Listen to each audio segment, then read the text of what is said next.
आकाशवाणी नागपूर. मेधा नांदेडकर आपल्याला प्रादेशिक बातम्या देत आहे. ठळक बातम्या. राज्याचे मुख्य निवडणूक अधिकारी एस चोक्कलिंगम यांची मुंबईत राजकीय पक्षांच्या प्रतिनिधींसोबत बैठक संपन्न. नियमांचं काटेकोर पालन करण्याचं आवाहन.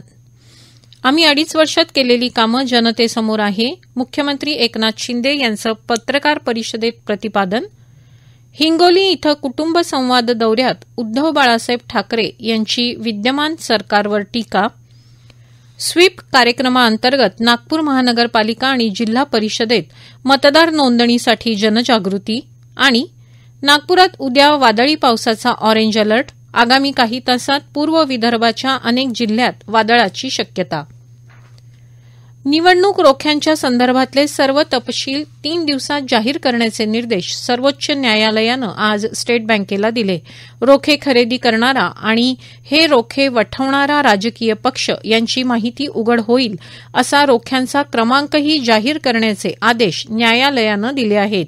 या रोख्यांचे सर्व तपशील स्टेट बँकेला जाहीर करावे लागतील, यात कुठलंही दुमत नसल्याचं सरन्यायाधीश धनंजय चंद्रचूड यांच्या अध्यक्षतेखालच्या खंडपीठानं आज स्पष्ट केलं. बँकेनं त्यांच्या ताब्यातील आणि ताब्यात असलेल्या निवडणूक रोख्यांचे सर्व तपशील उघड केले आहेत आणि कोणतेही तपशील लपवून ठेवलेले नाहीत. या संदर्भात शपथपत्र एसबीआयला देण्याचे निर्देश न्यायालयानं दिले आहेत. एसबीआयकडून सर्व तपशील मिळाल्यानंतर निवडणूक आयोगानं तत्काळ आपल्या संकेतस्थळावर तपशील अपलोड करावा असं न्यायालयानं म्हटलं आहे. 18व्या लोकसभा निवडणुकीसाठीचे वेळापत्रक जाहीर झाल्यानंतर राज्याचे मुख्य निवडणूक अधिकारी एस चोक्कलिंगम यांनी आज मुंबईत मंत्रालय इथं नोंदणीकृत राजकीय पक्षांच्या प्रतिनिधींसोबत बैठक घेतली.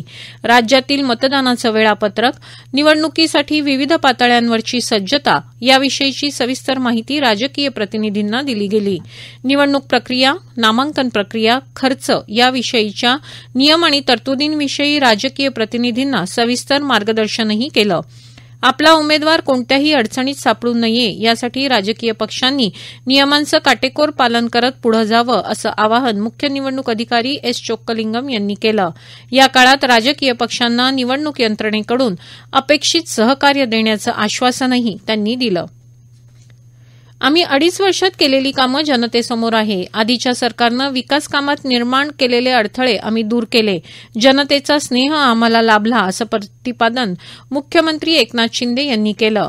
मंत्री शंभूराजे देसाई यांच्या निवासस्थानी आज मुख्यमंत्री एकनाथ शिंदे यांनी दुपारी पत्रकार परिषद घेतली, त्यावेळी ते बोलत होते. काल शिवाजी पार्क इथं झालेल्या विरोधकांच्या सभेवर टीकास्त्र सोडताना ते एक कौटुंबिक मिलन होतं असं ते म्हणाले. विरोधक फक्त व्यक्तिद्वेष करतात, ते अजूनही पंतप्रधान पदाचा चेहरा देऊ शकले नाहीत. बाळासाहेब ठाकरे यांची भूमिका आणि विचार पुढे नेण्यासाठी आम्ही त्यावेळी सत्तेतून बाहेर पडलो असंही त्यांनी यावेळी सांगितलं. दरम्यान हिंगोली इथं कुटुंब संवाद दौऱ्यात बोलताना शिवसेना उबाठा पक्षाचे प्रमुख उद्धव ठाकरे यांनी विद्यमान सरकारवर शरसंधान साधताना आम्ही सत्तेचे भुकेले नाहीत, आम्ही जनतेची सेवा करणारे सेवक आहोत, तेव्हा आम्हाला लुबाडून राज्य करू नका अशा शब्दात टीका केली. शासकीय यंत्रणेचा वापर करून भाजपा सरकार खंडणी जमा करत असल्याचा आरोपही त्यांनी यावेळी केला. उद्धव ठाकरे उद्या सकाळी 11:30 वाजता उमरखेड इथं आणि दुपारी 1 वाजता हदगाव इथं पदाधिकाऱ्यांसोबत संवाद मेळाव्यात सहभागी होणार आहेत.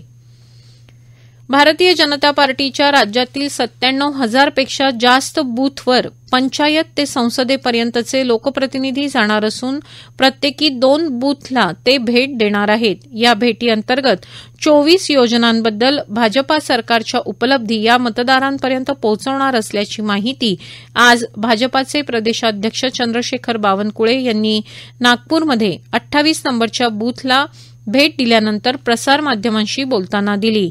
लोकसभा निवडणुकीच्या अनुषंगानं आज आणि उद्या महायुतीच्या बैठका होणार असून लवकरच सर्व जागा जाहीर होतील अशी माहितीही त्यांनी दिली. काल इंडिया आघाडीच्या मुंबईत झालेल्या सभेवर यावेळी त्यांनी टीका केली. देशातल्या स्टार्टअप्सना विविध प्रकारचे गुंतवणूकदार आणि संभाव्य कॉर्पोरेट भागीदार यांच्याशी जोडणाऱ्या 3 दिवसीय स्टार्टअप महाकुंभला आज नवी दिल्लीत भारत मंडपम इथं सुरुवात झाली. जेव्हा 2016 साली देशात हा उपक्रम सुरू झाला तेव्हा स्टार्टअप्सची संख्या 300 होती आणि आता ती 1 लाखावर जाऊन पोहोचली आहे, असं DPIIT सचिव राजेश कुमार सिंग यांनी याप्रसंगी बोलताना सांगितलं. तसंच सर्व हितसंबंधियांची आकडेवारी असणारी भारत स्टार्टअप इकोसिस्टीम रजिस्ट्री तयार केल्याचंही त्यांनी सांगितलं.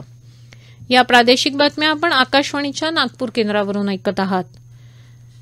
Systematic voters education and electoral participation अर्थात स्वीप कार्यक्रमांतर्गत नागपूर महानगरपालिका मुख्यालय इथं मतदार नोंदणीसाठी जनजागृती करण्यात आली.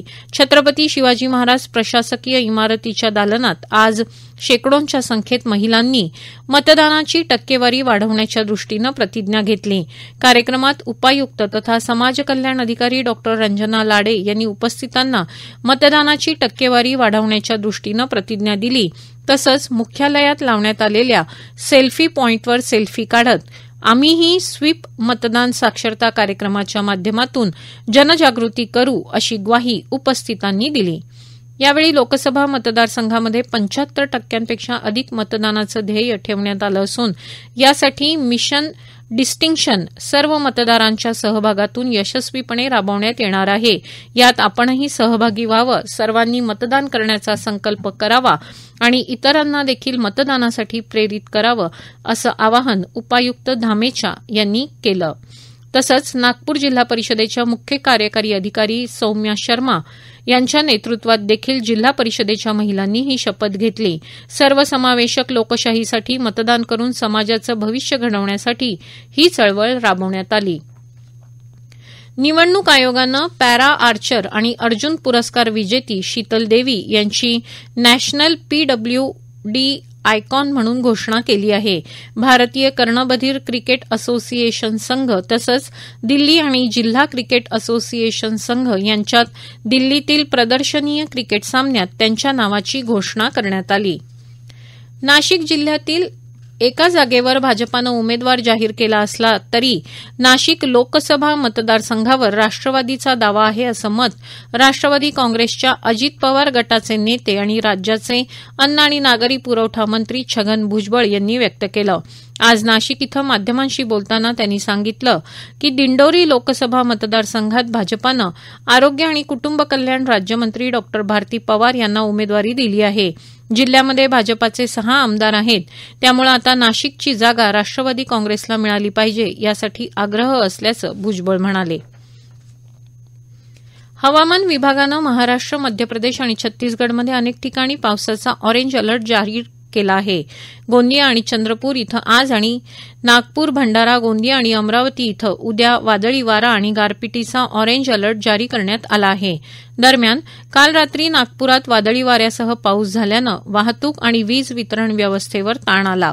दरम्यान आगामी काही तासात यवतमाळ, नागपूर, अमरावती, चंद्रपूर जिल्ह्यातील काही ठिकाणी विजांच्या कडकडाटासह हलका ते मध्यम पाऊस पडण्याची शक्यता हवामान विभागानं वर्तवली आहे. आज वाशिम आणि ब्रह्मपुरी इथं सर्वाधिक 39°C इतक्या कमाल तापमानाची नोंद करण्यात आली. डेंग्यूचा प्रादुर्भाव मोठ्या प्रमाणात वाढत असून या आजाराशी लढा देण्यासाठी सर्व घटकांच्या एकत्रित प्रयत्नांची आवश्यकता असल्याचं मत केंद्रीय आरोग्य मंत्रालयाच्या अतिरिक्त सचिव लाम चोंगोई स्वीटी चांगसान यांनी व्यक्त केलं. नवी दिल्ली इथं झालेल्या डेंग्यू परिषदेत त्या बोलत होत्या.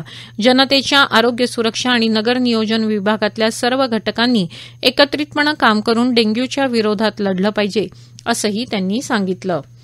शेवटी पुन्हा ठळक बातम्या. राज्याचे मुख्य निवडणूक अधिकारी एस चोक्कलिंगम यांची मुंबईत राजकीय पक्षांच्या प्रतिनिधींसोबत बैठक संपन्न. नियमांचं काटेकोर पालन करण्याचं आवाहन. आम्ही 2.5 वर्षात केलेली कामं जनतेसमोर आहे, मुख्यमंत्री एकनाथ शिंदे यांचं पत्रकार परिषदेत प्रतिपादन. हिंगोली इथं कुटुंब संवाद दौऱ्यात उद्धव बाळासाहेब ठाकरे यांची विद्यमान सरकारवर टीका. स्वीप कार्यक्रमाअंतर्गत नागपूर महानगरपालिका आणि जिल्हा परिषदेत मतदार नोंदणीसाठी जनजागृती आणि नागपुरात उद्या वादळी पावसाचा ऑरेंज अलर्ट. आगामी काही तासात पूर्व विदर्भाच्या अनेक जिल्ह्यात वादळाची शक्यता. याबरोबरच हे प्रादेशिक बातमीपत्र संपलं. नमस्कार.